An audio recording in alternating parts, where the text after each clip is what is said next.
إن الحمد لله نحمده ونستعينه ونستغفره ونؤمن به ونتوكل عليه ونعوذ بالله من شرور أنفسنا ومن سيئات أعمالنا من يهده الله فلا مضل له ومن يضلل فلا هادي له وأشهد أن لا إله إلا الله وحده لا شريك له وأشهد أن محمدا عبده ورسوله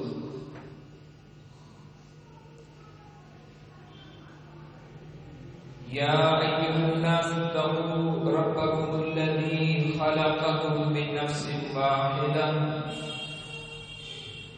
وخلق منها زوجها وبث منهما رجالا كثيرا ونساء واتقوا الله الذي تساءلون به والأرحام إن الله كان عليكم رقيبا يا أيها الذين آمنوا اتقوا الله وقولوا قولا سديدا يصلح لكم أعمالكم ويغفر لكم ذنوبكم ومن يطع الله ورسوله فقد فاز فوزا عظيما يا أيها الذين آمنوا اتقوا الله حق تقاته ولا تموتن إلا وأنتم مسلمون أما بعد فإن خير الحديث كتاب الله وخير الهدي هدي محمد صلى الله عليه وسلم وشر الأمور محدثاتها وكل محدثة بدعة وكل بدعة ضلالة وكل ضلالة في النار. أعوذ بالله السميع العليم من الشيطان الرجيم. بسم الله الرحمن الرحيم. إن الذين يحبون أن تشيع الفاحشة في الذين آمنوا لهم عذاب شديد في الدنيا والآخرة. وقال النبي صلى الله عليه وسلم الحياء والإيمان قرنا جميعا فإذا رفع أحدهما رفع الآخر أو كما قال عليه الصلاة والسلام. رب اشرح لي صدري ويسر لي أمري واحلل عقدة من لساني يفقهوا قولي. رب زدني علما رب زدني علما اللهم رب زدني علما. لائق سب تقریب عزیزان گرامی، بزرگوں، بھائیوں، عزیز ساتھیوں اور پردے کے اندر بیٹھ کر سننے والی علماء، مؤسسات، اسلامی روحانی ماں بہنوں،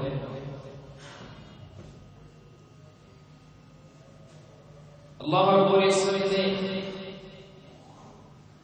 انسان کو اشرف المخلوقات بنایا ہے.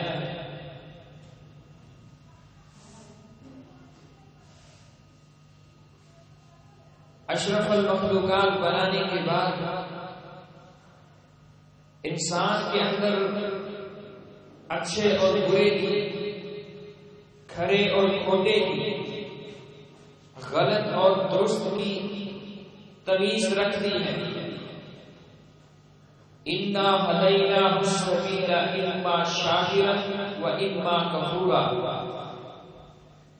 اللہ رب العزت فرماتے ہیں سورہ طہر کے اندر کہ انسان کو ہم نے دو راستے دکھا دیے، چاہے تو وہ نیکیاں کر کے اللہ کا مقرب بن جائے، اللہ کی جنتوں کا وارث بن جائے، وہ نعمتیں جو اللہ نے مومنین کے لیے بنائی ہیں، اپنے پیاروں کے لیے بنائی ہیں، اپنے اولیاء کے لیے بنائی ہیں، چاہے تو ان کا وارث بن جائے اور چاہے تو اپنی منمانی کی زندگی گزار کے دنیا کے اندر اپنے نفس کو خوش کر کے اللہ کی حدود کو پامال کر کے ہمیشہ کے لیے جہنم کی آگ کا ایندھن بن جائے۔ اور برائی کیا ہے؟ رسول اللہ صلی اللہ علیہ وسلم سے پوچھا گیا، آپ علیہ الصلوۃ والسلام نے فرمایا الاسم ما حاک فی صدرک وکرہت ان یطلع علیہ الناس، برائی یہ ہے کہ جو تیرے سینے کے اندر کھٹکا پیدا کرے، دل کو سکون نہ ملے اور تو ناپسند کرے کہ میرا یہ کام کہیں لوگوں کا پتہ نہ چل جائے۔ لوگوں کو بتانا، لوگوں کے سامنے اس کام کا ذکر کرنا، لوگوں کے سامنے اس کی تشہیر کرنا، انسان اس کو ناپسند کرے۔ سرتاج رسول صلی اللہ علیہ وسلم فرماتے ہیں یہی برائی ہے، یہی گناہ ہے، اور یہ جھنجھوڑتا کون ہے؟ جو دل کے اندر کھٹکا کون پیدا کرتا ہے؟ یہ انسان کا ضمیر ہوتا ہے۔ جب انسان گناہ کا کام کر لیتا ہے تو بعد کے اندر ضمیر ملامت کرتا ہے کہ تو نے یہ کام درست نہیں کیا۔ اسی طرح کی چیز یہ اللہ رب العزت نے اس شخص کے اندر رکھی ہوتی ہے جو ایمان کا دعویٰ کرنے والا ہے، اپنے آپ کو مومن کہلواتا ہے، اور وہ نعمت کیا ہے؟ وہ نعمت حیا کی نعمت ہے۔ دوسرے لفظوں میں اس طرح سمجھ لیں، ضمیر جو ہے وہ گناہ کرنے کے بعد انسان کو ملامت کرتا ہے کہ تم نے یہ کام اچھا نہیں کیا، لیکن حیا جس شخص کے اندر آ جائے اس کو گناہ کے قریب ہی نہیں جانے دیتا۔ اور بے حیا کس کو کہا جاتا ہے؟ جس کے اندر حیا نہیں، وہ کون انسان ہے، وہ کون سا شخص ہے جو برائی کرتے ہوئے شرماتا نہیں، سرے عام گلیوں بازاروں کے اندر برائیاں کرتا ہے؟ اس شخص کے اندر کوئی حیا نہیں جو اپنی ماں، بہن، بیٹی کو، اپنی بیوی کو، جو اس کے لیے عزت کا سامان ہے، ان کو سجا سنوار کے بازاروں کے اندر نکالتا ہے، گلی کوچوں کا گشت کرواتا ہے، یہ وہ بے حیا شخص ہے۔ اور حیا اور بے حیا یہ دونوں کیا چیزیں ہیں؟ اسی کا ذکر ہم آج کے جمعہ کے اندر کریں گے۔ اور یاد رکھیں، اس شخص کے اندر حیا نہیں، وہ اپنی خواہشات کی پیروی کرنے والا ہوتا ہے۔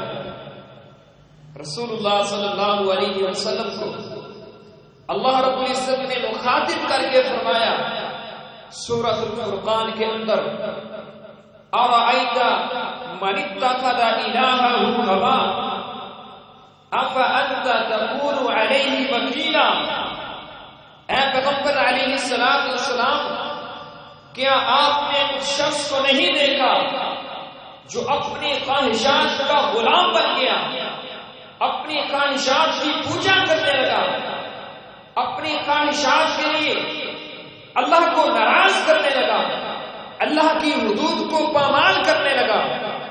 اور یاد رکھیں، جو شخص اللہ کی حدود کو پامال نہیں کرتا، اللہ کی حدود کے اندر رہتا ہے، اگر آپ نے دیکھنا ہے تو یوسف علیہ السلام کی سیرت کو پڑھ کے دیکھو۔ گناہ کرنے کے لیے وقت بھی میسر، جوانی کی بھی انتہا، خوبصورتی کی انتہا، دروازے بند ہیں، اور ملک کی خوبصورت عورت، معاشرے کی مالدار عورت گناہ کے لیے دعوت دے رہی ہے۔ اور یوسف علیہ السلام نے کیا کہا؟ قال معاذ اللہ، میں اللہ کی پناہ میں آتا ہوں، جس رب نے مجھے جوانی کی نعمت سے نوازا ہے،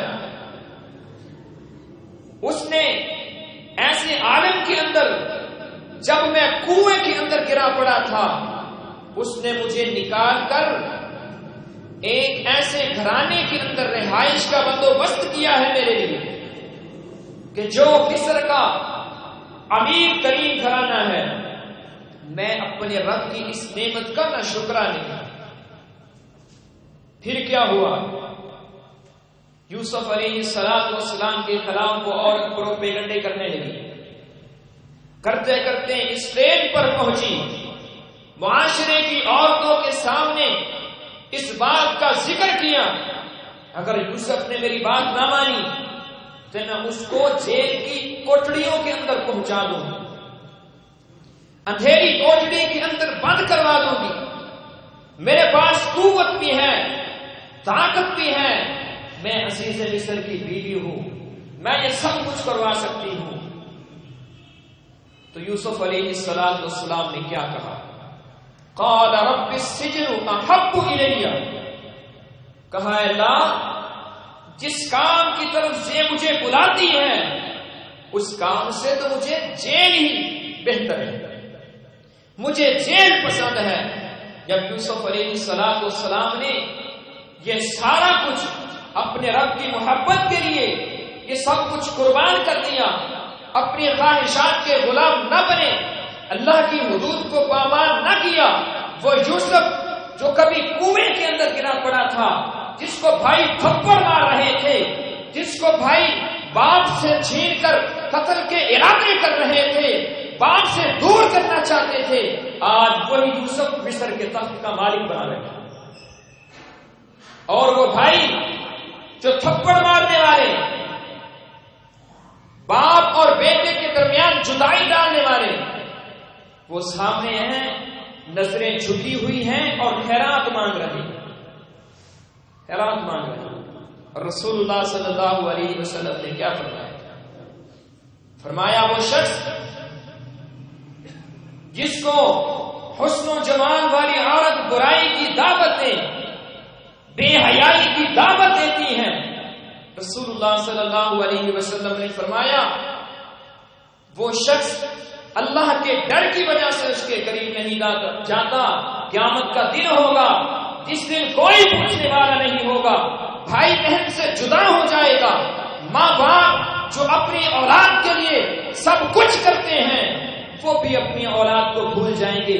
ایسے عالم کے اندر اللہ رب العزت اس شخص کو بلا کر اپنے عرش کا سایہ نصیب کرے، بہت بڑا اجر ہے اس شخص کے لیے جو اللہ کی حدود کو پامال نہیں کرتا، جو بے حیائی کا مرتکب نہیں ہوتا۔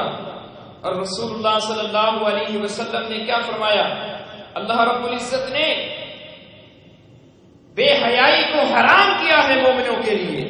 اللہ رب العزت نے اپنے پیغمبر کو مخاطب کر کے فرمایا قل انما حرم ربی الفواحش ما ظہر منها وما بطن، اے پیغمبر اپنی زبان نبوت سے اعلان کر دیں جس زبان کے اندر سے کبھی حق کے علاوہ نہیں نکلا.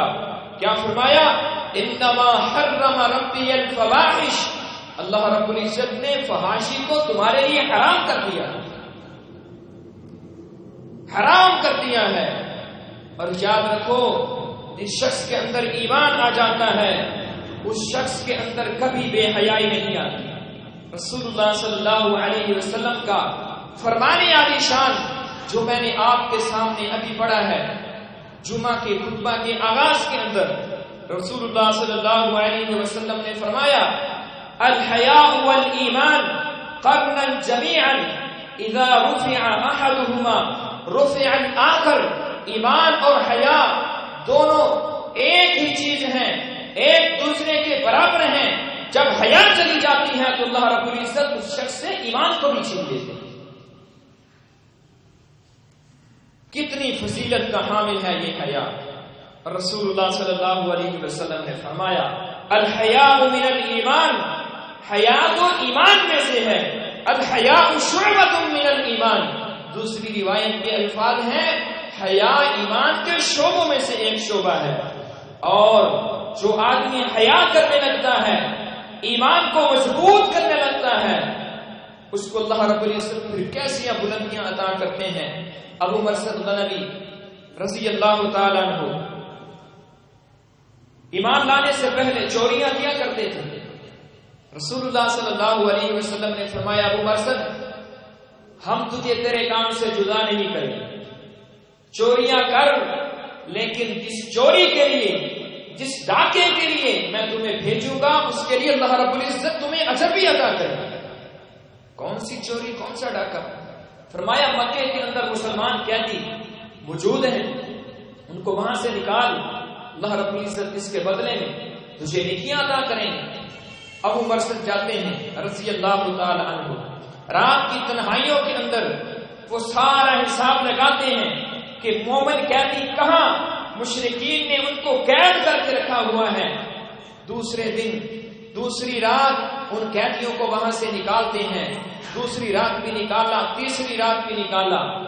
آخر تیسری رات ایک عورت نے دیکھ لیا، چاندنی رات کے اندر اس نے دیکھا یہ تو وہی مرثد ہے جو زمانہ جاہلیت کے اندر میرے ساتھ جو بدماشیاں کرنے کے لیے تیار ہو جاتا تھا. اس نے کہا مرثد تجھے سارے موقع میسر ہیں، اپنی خواہش کو پورا کر لے. ابو مرثد کہنے لگے میں اب ایمان لا چکا ہوں، ایمان لانے کے بعد میرے پیغمبر نے ساری یہ چیزیں حرام کر دی ہیں. کہنے لگی اگر تو نہ آئے گا تو میں شور ڈال دوں گا، میں شور ڈال دوں گی کہ تمہارے قیدیوں کو نکال کے مدینے کے راستے پر نکالنے والا جو شخص ہے وہ یہی شخص ہے ابو مرثد غنوی رضی اللہ تعالی.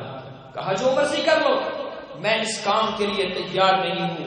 جب ایمان آ جاتا ہے تو پھر رات کی تنہائیوں کے اندر بھی انسان بے حیائی کا مرتکب نہیں ہوتا، لیکن جب ایمان چلا جاتا ہے تو پھر گلیوں کوچوں کے اندر انسان اپنی ہی ماؤں بہنوں کی عزتوں کو داغتا ہوا نظر آتا ہے. اور رسول اللہ صلی اللہ علیہ وسلم نے کیا فرمایا؟ لم تظهر الفاحشة في قوم قط حتى يعلنوا بها إلا فشا فيهم الأوجاع التي لم تكن في أسلافهم مزت في أسلافهم الذين مزوا.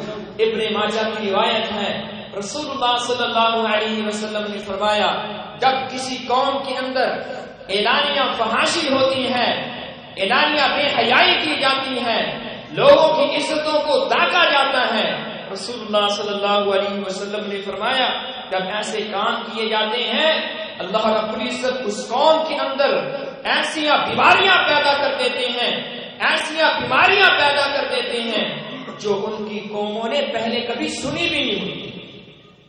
اور معاشرے کے اندر نظر دوڑا کے دیکھ، ایسی ایسی بیماریاں ہیں جو ہمارے اسلاف نے، ہمارے بزرگوں نے کبھی سنی بھی نہیں تھی. وجہ کیا ہے؟ جب سکولوں کے اندر، کالجز کے اندر، یونیورسٹیز کے اندر ویلنٹائن ڈے منایا جائے، جب سر عام عورتیں گلیوں بازاروں کے اندر گھومیں، اور رسول اللہ صلی اللہ علیہ وسلم نے کیا فرمایا تھا؟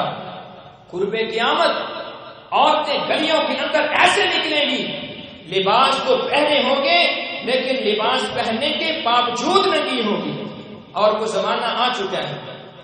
اور بے حیائی اور فحاشی کا ظہور اعلانیہ اس سے بڑھ کر کیا ہو سکتا ہے کہ پبلک ٹرانسپورٹ میں، بسوں کے اندر ایمان والا آدمی، جس شخص کے اندر حیا کی غیرت موجود ہے، غیرت موجود ہے، حیا موجود ہے، وہ سفر نہیں کر سکتا، وہ سفر نہیں کر سکتا۔ تو میرے بھائیوں، یہ سب کیوں ہوا؟ اس کے بعد اللہ رب العزت نے کس عذاب کے اندر مومنوں کو، مسلمانوں کو، کلمہ پڑھنے والوں کو، ایمان کا دعویٰ کرنے والوں کو ایسی ایسی بیماریوں کے اندر مبتلا کر دیا ہے جو ہمارے اسلاف نے کبھی سنی بھی نہیں ہوتی۔ اور رسول اللہ صلی اللہ علیہ وسلم نے حیا کی فضیلت کو بیان کرتے ہوئے فرمایا، ایک شخص اپنے بھائی کو نصیحت کر رہا تھا، کہتا اتنا حیا نہ کیا کرو، اتنا نہ شرمایا کرو۔ رسول اللہ صلی اللہ علیہ وسلم اس کے پاس سے گزرے، کہا تو اس کو حیا سے روک رہا ہے؟ حیا تو ساری ہی ساری خیر ہے۔ جس آدمی کے اندر حیا آ جاتی ہے، جس آدمی کے اندر بے حیائی نکل جاتی ہے، جس آدمی کے اندر حیا آ جاتی ہے، اللہ رب العزت اس کے اندر خیر کو جمع کر دیتا ہے۔ اور جس شخص کے اندر حیا آ جائے، بلکہ رسول اللہ صلی اللہ علیہ وسلم کی حدیث کے مطابق جس شخص کے اندر حیا آ جاتی ہے، اللہ رب العزت اس کو خوبصورتیوں سے نوازتے ہیں۔ رسول اللہ صلی اللہ علیہ وسلم نے فرمایا، ما کان الفحش فی شیء الا شأنہ، جس چیز کے اندر بھی فحاشی آ جاتی ہے اس کو بدصورت بنا دیتی ہے، اس کو بدصورت بنا دیتی ہے۔ وہ چیز چاہے جتنا مرضی اپنے آپ کو خوبصورت بنانے کی کوشش کرے، لیکن خوبصورتی کس چیز کے ساتھ آتی ہے؟ فرمایا وما كان الحياء في شيء الا زانه، جس چیز کے اندر حیا جمع ہو جاتی ہے اللہ رب العزت اس چیز کو خوبصورت بنا دیتا ہے۔ اور جو حیا نہیں کرتا اس کے بارے میں کیا اعلان ہے؟ رسول اللہ صلی اللہ علیہ وسلم نے فرمایا، اذا لم تستحی فاصنع ما شئت، جب تو حیا نہ کرے جو مرضی کرتا پھرے، اللہ کو تیرے اعمال کی کوئی پرواہ نہیں۔ اور سلسلہ صحیحہ کی روایت ہے، رسول اللہ صلی اللہ علیہ وسلم نے فرمایا، قیامت والے دن کچھ لوگ ایسے آئیں گے، نمازیں بھی پڑھی ہوگی، روزے بھی رکھے ہوں گے، حج بھی کیے ہوں گے، زکاتیں بھی ادا کی ہوگی، سارے اعمال کیے ہوں گے، نیکیوں کے انبار لگائے ہوں گے، لیکن اللہ رب العزت ان کی نیکیوں کو اس طرح ہوا کے اندر اڑا دیں گے جس طرح روئی کو ہوا کے اندر اڑا دیا جاتا ہے۔ نیکیاں بھی کی ہیں، نمازیں بھی پڑھی ہیں، روزے بھی رکھے ہیں، اللہ کے لیے ٹائم بھی نکالا ہے، لیکن جرم کیا ہے؟ اذا خلو بمحارم اللہ انتقہوہا، رسول اللہ صلی اللہ علیہ وسلم نے فرمایا، جرم یہ ہے کہ اگر تنہائی کے اندر کوئی برائی کرنے کا موقع مل جاتا تھا تو یہ آدمی ہاتھ سے نہیں جانے دیتا تھا۔ اس کی تنہائی پاک نہیں، اس کا ظاہر تو پاک ہے، یہ مسجد کے اندر نمازیں بھی پڑھنے والا ہے، یہ داڑیاں بھی رکھنے والا ہے، یہ روزے بھی رکھنے والا ہے، یہ حج بھی ادا کرنے والا ہے، زکاتیں بھی دینے والا ہے، سارے کام کرنے والا ہے، لیکن ایک وجہ ہے، اس کی تنہائی پاک نہیں، اور جس کی تنہائی پاک نہیں اللہ کو اس کی عبادت کی کوئی ضرورت نہیں۔ یہ رسول اللہ صلی اللہ علیہ وسلم کی صحیح حدیث ہے۔ اور یاد رکھیں، اس آدمی کے اندر سے حیا ختم ہو جاتی ہے، جو بے حیائی کا مرتکب ہو جاتا ہے، فحاشی کو فروغ دینے والا ہوتا ہے، رسول اللہ صلی اللہ علیہ وسلم نے فرمایا ایسا شخص اللہ کی محبت سے ہی محروم ہو جاتا ہے، اللہ کی محبت سے محروم۔ رسول اللہ صلی اللہ علیہ وسلم نے فرمایا وَإِيَّاكُمْ وَالْفُحْشُ فَإِنَّ اللَّهَ لَا يُحِبُّ الْفُحْشَ وَالتَّفَحُّشَ۔ اللہ رب العزت فحاشی کو کبھی بھی پسند نہیں کرتے، فحاشی سے باز آ جاؤ۔ اور رسول اللہ صلی اللہ علیہ وسلم نے کیا فرمایا وَلَا تَقُومُ السَّاعَةُ حَتَّى يَظْهَرَ الْفُحْشُ وَالتَّفَاحُشُ۔ اس وقت تک قیامت قائم نہیں ہوگی جب لوگ اعلانیہ فحاشیاں نہ کرنے لگ جائیں۔ اور یہ رسول اللہ صلی اللہ علیہ وسلم کی جو بشیر گوئی آج سے 1400 سال پہلے پیغمبر رحمت صلی اللہ علیہ وسلم نے زبان نبوت سے کی تھی، آج تو پوری ہو چکی ہے اور یہ قیامت کی نشانی پوری ہو چکی ہے۔ اور جو فحاشی کرنے والا ہوتا ہے قیامت کے دن دنیا کے اندر بھی اللہ رب العزت کو عذاب کے اندر مبتلا کر دیتے ہیں، ان کے لیے بیماریاں پیدا کر دیتے ہیں جو میں نے ابھی آپ کے سامنے روایت پڑھی، اور قیامت کے دن اس کے لیے اللہ رب العزت نے عذاب علیم تیار کیا۔ اللہ رب العزت فرماتے ہیں ان الذين يحبون ان تشيع الفاحشة في الذين آمنوا لهم عذاب شديد في الدنيا والآخرة۔ جو آدمی اس بات کا اہتمام کرتا ہے کہ ایمان والوں کے اندر فحاشی کو عام کیا جائے، بے حیائی کو عام کیا جائے، بے حیائی کے اڈے کھولتا ہے، فحاشی کے اڈے کھولتا ہے، ایمان والوں کے اندر فحاشی کو عام کرتا ہے، فرمایا اس کے لیے دنیا میں بھی عذاب ہے اور کل آخرت کے اندر بھی اللہ رب العزت نے اس کے لیے جہنم کو تیار کیا۔ آئیے میرے بھائیوں، ہم نے سن لیا کہ ایمان اللہ رب العزت نے ایمان والوں کے لیے حیا کو کتنا پسند کیا ہے، لیکن یہ حیا ختم کس طرح ہوئی؟ اس حیا کا جنازہ کس طرح ہم نے نکالا؟ سب سے پہلے جو رسول اللہ صلی اللہ علیہ وسلم نے کلیہ بتلایا تھا وہ یہ تھا، رسول اللہ صلی اللہ علیہ وسلم نے فرمایا تھا یا معشر الشباب فمن كان منكم الباء فتزوجوا فإنه أغض للبصر وأحسن للفرج۔ رسول اللہ صلی اللہ علیہ وسلم نے نوجوانوں کی جماعت کو مخاطب کر کے فرمایا تھا یا معشر الشباب، جو تم میں سے شادی کرنے کی قوت رکھتا ہے، طاقت رکھتا ہے، وہ شادی جلدی کر لے۔ اللہ رب العزت انعام کیا دیں گے اس کے لیے؟ اللہ رب العزت اس کی حفاظتیں کس طرح کریں گے؟ فَإِنَّهُ أَغَضَّ لِلْبَصَرِ وَأَحْسَنَ لِلْفَرْجِ۔ اللہ رب العزت اس شخص کی نظر کی بھی حفاظت کرتے ہیں اور اس کی شرمگاہ کی بھی حفاظت ہو جاتی ہے۔ جب رسول اللہ صلی اللہ علیہ وسلم کے اس فرمان کو بس ایک پشت ڈال دیا گیا، کس وجہ سے؟ صرف اس وجہ سے کہ ہمارے بچے بھی پڑھ رہے ہیں، صرف اس وجہ سے کہ جہیز کی لعنت کو ہم نے اپنے اوپر مسلط کر لیا ہے، صرف اس وجہ سے شادیاں لیٹ کی جاتی ہیں کہ ہمارے بچے ابھی کاروبار نہیں کرنے لگے۔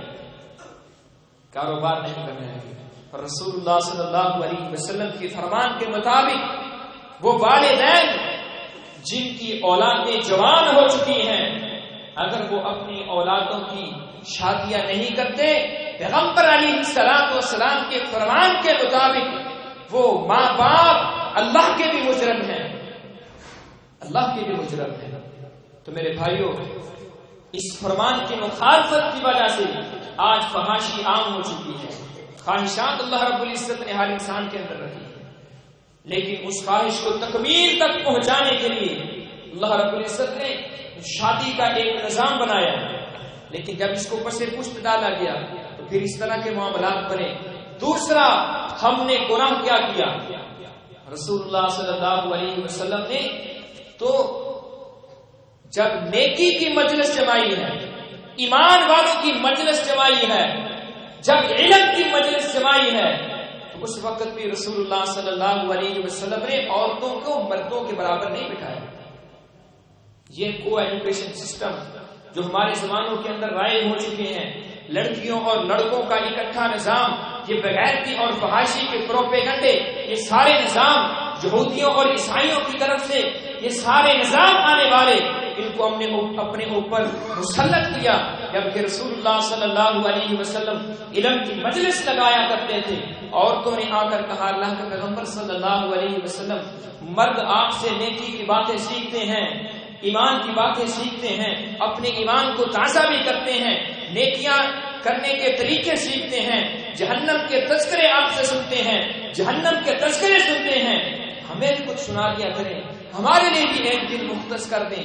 رسول اللہ صلی اللہ علیہ وسلم نے یہ نہیں فرمایا کہ تم بھی آ جایا کرو مسجد کے اندر تو ہم سب اکٹھے مل کر سب کچھ کرنے، نہیں، فرمایا نبی علیہ السلام نے ان کے لیے ایک دن مختص کر فرما دیا تھا، فرمایا اس دن مت نہیں بیٹھیں گے، میں عورتوں کو دین کی باتیں بتایا کروں۔ دین کی باتیں کرتے ہوئے بھی اسلام نے اس طرح اکٹھا نہیں فرمایا۔ اور تیسرا جرم کیا کیا ہم نے اپنی عورتوں کو بے پردہ کیا، ہم نے اپنی عورتوں کو بے پردہ کیا۔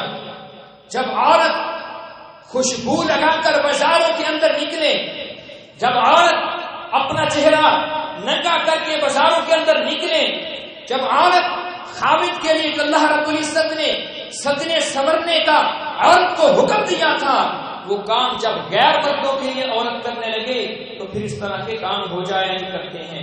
رسول اللہ صلی اللہ علیہ وسلم نے کیا فرمایا تھا، جب عورت میک اپ کر کے، جب عورت اپنے آپ کو سنوار کے گلیوں بازاروں کے اندر نکلتی ہے تو پھر شیطان لوگوں کو اس کی طرف متوجہ کرتا ہے۔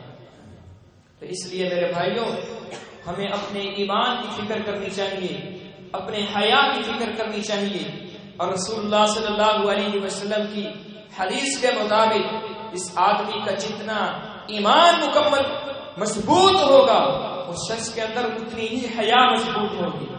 اس لیے میرے بھائیوں، اللہ رب العزت سے دعا ہے کہ اللہ ہمارے اندر حیا کی نعمت کو پیدا فرمائے اور اس نعمت کو مضبوط فرمائے اور ہمیں ایمان کی دولت سے مالا مال فرمائے، جب تک زندہ رکھے ایمان پہ رکھے، جب موت آئے تو اللہ رب العزت ایمان پہ موت ہے۔ وَقُولُوا قَوْلِي هَذَا أَسْتَغْفِرُ اللَّهَ أَسْتَغْفِرُ اللَّهَ أَسْتَغْفِرُ اللَّهَ